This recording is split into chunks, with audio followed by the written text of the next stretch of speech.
Hey Internet, it's RJ. Welcome back. Thanks for tuning into this show today. Now, today's episode, I'm going to talk about an interesting claim I see on the internet in our little corner. And that is people just thinking they're going to retire from the credit card game because it's become too much to manage, too hard, and not worth the effort. So, boy, do I have some thoughts about this, but you should definitely take a listen before you go into an early retirement. So, of course, if that sounds interesting to you, go ahead, press the subscribe button, and let's get to work.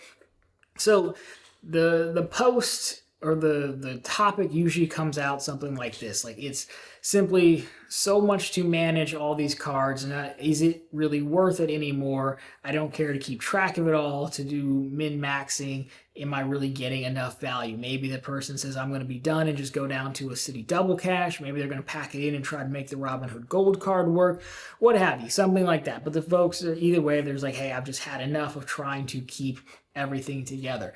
And while I can certainly understand that, I think the answer is actually a very interesting one to solve this problem, and it's almost counterintuitive, if you will, being that I think in the early and mid stages of your credit card arsenal building, yes, I can definitely agree with you, and we'll kind of expand on that point. However, if you make it through to the end game, like full on maturity, you have a bunch of cards, you actually have to keep gardening to get more cards, I think it actually becomes substantially easier to manage. So really, if you're going to retire early, I'd ask, well, where are you at in the game? I mean, it's possible you just have so much money you don't care anymore, so be it. But for the rest of us, mere mortals, I would guess you're kind of stuck in between the early and mid game, haven't quite found your game over plan yet. So what do I mean? Why is this my thought? Well, if you go back to the early days, if I use myself for example, the other day my zipper broke on my Nike little track jacket deal that I wear to the gym in the morning. It's cold outside, even in May when I'm taping this, so I can't have a broken zipper. And so if I wanted to get another one of those, which I did, I would, and get max value back in the day, I would have to take my Freedom Unlimited or my Discover card, rotating category card, and use that. But to do that, I would have to go to Nike, add the sweater into shopping cart, go all the way to checkout so I can see what the total price is between the sweater, tax, and shipping, write that number down, then go figure out where my 5% category is at. Let's just say it's gas stations. I know around here, Speedway sells the most gift cards. I don't know off the top of my head if they have a Nike gift card. I used to have a picture of it at one point of their gift card rack so I could tell. Another point about it being difficult. Get in the car, make a special trip to Speedway for one gift card. I had to explain to the person behind the register why I wanted this weird specific amount on the gift card, because you don't want to go over on a store gift card, because that's not going to, I don't know when the next time I'm going to go to Nike is, right? So you want to get it exactly and then come back and buy the thing. I've turned a 7-minute ordeal of going on to Nike, finding my size and color, black of course, and checking out into probably not even 7 minutes, into probably like an hour or two thing, right? And you just add that onto every single transaction that you're going to do. That is annoying. That is tedious. Even me as a single person, I've got the time to do it, but I do like to knock stuff out right then and there. So sure, you can make the argument, we'll just do it next time you're out, but I want it done now. That part, for example, yes, I totally agree with you. But if you keep playing long enough, you end up with a wide range of cards where you no longer have to do this, and you really don't have to manage your cards the way you think you would. All right, so if I have the wallet here, if you will, my card arsenal. And I have some other cards in my actual wallet that I carry, but just for example, in this case, for this Nike example, well, now I have my Bank of America customized cash, which is I have set to online. So obviously, I preferred rewards. So that's 5.25 at online. But easy enough. Grab it, go. Don't have to go to the gas station. I don't have to worry about pre-buying Amazon cards in the Freedom categories anymore just to have the money, because again, I have the Amazon card now, which is set it and forget it in my Amazon account. We can keep going through the list, right? I mean, again, the Ink Cash, obviously set up for my Verizon cell phone and internet, easy enough. Even cards that aren't auto set up, I can still easily go in and grab the right card for the job. So all that to say is, I think it was more work up front in the early stages than it is now with all these cards. Now, there's still some work involved, sure, but that work can be easily automated. As we just mentioned, a lot of these cards are set and forget. So for example, the Amazon is set and forget, Chasing Cash is set and forget, you can turn on auto pay. Other ones, again, I can add my Cash Plus. It left the house like one time. I took it to the gym. It's now on file because that's one of my 5% categories. Never have to worry about that again. The other one is utilities. Well, I can set it in my electricity account for auto pay. Utilities here for the county isn't fancy enough to do auto pay, but the water bill comes out once a quarter. I can just grab it and go. They don't give you an option to save a credit card, weirdly enough, at least where mine doesn't.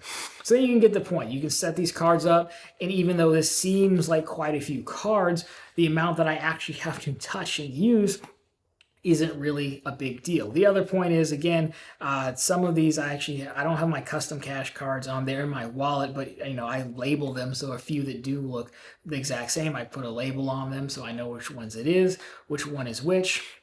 The other one is you don't actually have to carry all these cards. An example of that would be the AAA Daily Advantage, another card that I love a lot. I just keep that in Apple Wallet when I go to the grocery store of things like that. Now, additionally, yes, you still have to manage paying all these cards, but obviously you can set up auto pay, you can set up reminders.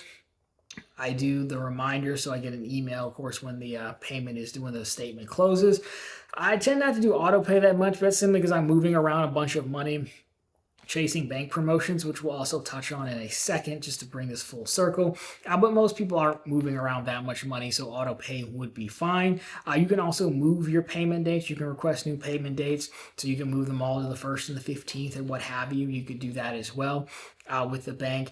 And then also, I just kind of get in the habit of going through, I'm usually bored once a week and I know the cards I'm using, so just check the apps just quickly to make sure nothing's due, things like that. Again, it sounds like a lot, but it's really not, considering when you might just be doom scrolling your phone anyways. And number two, when you talk about the amount of money that you'd be leaving in retirement, again, my goal for cashback cards is always $5,000 a year. So you really want to leave $5,000 on the table every year. Yours might be significantly more than mine if you have, kids and more stuff to pay for, right? So I really just don't think it's worth retirement. I think the answer is actually continue to move through it and to actually build out a roadmap, if you will, and just highlight the categories that you want to accomplish and want to make it easier. For me, the Amazon card, well, I didn't necessarily need the Amazon card. One thing I was really tired of doing was taking my Freedom cards and my Discover card and buying Amazon gift cards. It's not really the best use to have that much money stored in your Amazon account. Years and years ago, I actually loaded too much in Amazon and they actually locked my account and stole my gift card balance. I was able to get it back, but wasn't the best thing in the world. So get the Amazon card and make that easier. The same thing, many of you who watch the show all the time know that my beloved Autograph Journey. I just recently got this card, and that's because I wanted to get away from having to change my category on my Bank of America card to be travel. And, so to get the 5% that way. And then I also wanted to get away from having to go to buy Delta gift cards. So building out the roadmap does take some time, especially now that banks are a lot more sensitive across the board to 524 and credit inquiries and the risky things of that nature. So it will definitely take you some time. I just got the Cash Plus card back after product changing into Smartly, which ended up meeting its untimely demise. But again, travel wasn't a very high up on the list for me category. Gym membership is only $30 a month, and utilities, again, I spend more money than you'd think, managing some rental properties, but wasn't that high up on the list. So I've taken care of the big ones up front: grocery stores, Amazon, cell phone, internet, online, things of that nature. They're good. Now I'm just almost in the gold plating phase, if you will. So it'll definitely take some time, but I would prioritize out your categories and find the correct card to match. And over time, you can get there. And then, as we just said earlier on, most of it becomes set and forget. I only carry 3 cards in my main wallet that I walk around with every day. One for my catch-all, which is my Bank of America Unlimited Cash card. One for food, which I don't really use that much. I like to eat at home, but that's a custom cash with a label on it. And then one for gas, which is another custom cash with a label on it. The rest, again, can go Apple Wallet. or they're set and forget. So the amount of cards I actually have to reach for on a weekly basis is very, very few, despite, again, having a full arsenal. The other thing I will touch on, where I will sort of agree with you on the work, is if your team travel, it does become a little bit harder, potentially significantly harder, especially depending on if you're someone who's trying to use a travel card that is not intended for you, and you don't live in a spot that warrants that credit card, like the Amex cards or the Sapphire Reserve cards or things like that. Those cards are really intended for folks who live in specific areas and live certain lifestyles, like they're using the Lyfts and the Ubers all the time. They want to eat at these places, things of that. If I take myself, this is the Motor City. We don't Uber and Lyft places. Like I have a 2-car garage. Many of my neighbors have 3-car garages, and they still have 4 or 5 cars, because that's just what we do, So for example, that wouldn't work for me. It would be harder. The gold card, the food credit, I just said I prefer to eat at home. Well, that's not for you then. But the point being, when I did have some of those cards for the intro offers, I will give you that it was a bit annoying to go through and use all those credits. They often, to maximize the credit, I'd have to go well out of my way to a restaurant that did pick up for Uber but didn't raise the fee. And it was a whole thing. So for those, I would simply say one of 3 things. Number one, simply don't worry about it, which I know goes counterintuitive to what we want to do here, which is min-max everything. But to a degree, I've used this example before. I like, we'll just use the iPad since I'm holding it for notes. There's an iPad Pro. It's absolutely overkill, but I like it because it's super light. It's their probably peak iPad design. The screen's the best that they have. The speakers are great. So it does all these things that I want, but though I can't complain. I don't worry about it. It's got more power than I need with an M series chip in it. I just basically look at it as I paid for the things I want. The thing I don't use, which is the power, so be it. I'm still enjoying it and using it. So if you're looking at your Platinum card and you're like, well, I don't want to use all these credits, it's very annoying. I'm sitting here going to buy t-shirts at Equinox to try to burn the gym credit. Well, just probably don't worry about it. You're paying for the card. You're getting the thing you want out of it, hotel status, lounges, whatever. And, we very rarely maximize every single thing that we use when you get to a, quote, luxury space. Like, I wear a Submariner today. I don't dive to 300 meters. Like, I'm never going to. I can't say the last time I've been in a pool. I can swim. I just don't. Like, so I would never like, I overpaid because it goes to 300 meters and I don't. That would be silly. You go to work, if it makes travel better, so be it. I think that would make your life easier, and you'd still, long run, probably make more value playing the game than just retiring. Second option would be go down a level to a basic travel card. Again, the reason I like the autographed Journey card so much and wanted it so much is because it's a travel card that's $95. It offers a lot of travel insurances and things like that, but a very easy to use travel credit. I did already use it. Booked a flight on Delta, triggered, no big deal, no hassle. Had to book that flight anyways, and I would have used this card anyway. So you can look to scale it down a little bit, save some money, less hassle working with coupons and things of that nature, and still have a decent supporting cast of free cards potentially. Or if you really don't want to do any of that, I would still say, well, switch to team travel then, because you're still switch to team cashback, because cashback cards there's only one card in this whole thing that's costs money, and that's the Journey card. All these other cards are free. All the cards in my wallet are free. You build that up, you still get to the same point. You're still making $5,000 a year or more, depending on what your spend level is at and where you live. I simply think it's too much money to leave on the table because it's too much of a hassle to do. Unless you just already have it like that, then so be it. That's how I look at it. There are definitely things I don't love. There are cards that I think I need to get next, like the PayPal card, for example, for 3% back on PayPal to pay my insurance premiums every year. I'm not really jazzed about that, but it's going to make me money and it's the best option, best tool for the job, so I'll put it on the list. I feel the same way I keep debating PNC's new rewards program.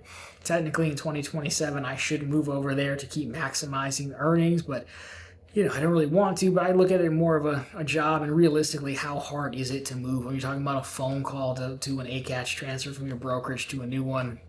and open up some new accounts. Not a big deal. So I think you get the point. Overall, I just think the answer to those folks who are like thinking about going into early retirement is simply get more cards. You're going to make more money through intro offers. You're going to have more optionality. And of course, you're going to have more categories maximized with less work involved to maximize the categories. So much so that now that, again, I'm talking about getting the PayPal card. So eventually, it works out. Now, quickly on the bank promotion side, if you do those, I also hear the same thing over there, but the weird thing about it is you also, once you've played aggressively for a year or two, it actually gets significantly harder to pick up bank accounts, and you end up managing significantly less. Why? Because you've opened so many, so you're not eligible for everything anymore. You're waiting a lot. You have money locked up. You're waiting for it to come off hold. Your checks report is crazy like mine is, and you just get denied. So now I'm only opening a handful of accounts a month, whereas when I first started playing 5 years ago, give or take, I was opening 10 accounts a month. That is a lot to manage. 2 or 3 extra accounts a month, not a big deal. Still making money. It's just slower and actually becomes easier to manage the longer I've played. So again, there you go. Before you go into an early retirement, just really think about it. If you're ready to leave the game for good, leave all that money on the table, there is an answer. And it's like the old Under Armour cliche, the only way out is through. It's through. Just get more cards and life will be easier. Put that on a shirt. So anyways, guys, that'll do it for this one. So if you liked it, drop me a thumbs up down below. If you found it particularly interesting, consider subscribing to the channel. So we're posting content just like this every single week. Of course, right back here every Sunday with all the news you can use in the week that was in credit and finance, and every single day over on profitablecontent.com, which is, of course, the channel's blog. Always linked down below for you and on the channel homepage. So if you want to get started with any of this, making it easier, by all means, we have you covered. But anyways, guys, that'll do it for this one. As always, thank you so much for watching. I'll talk to you very soon in the next one.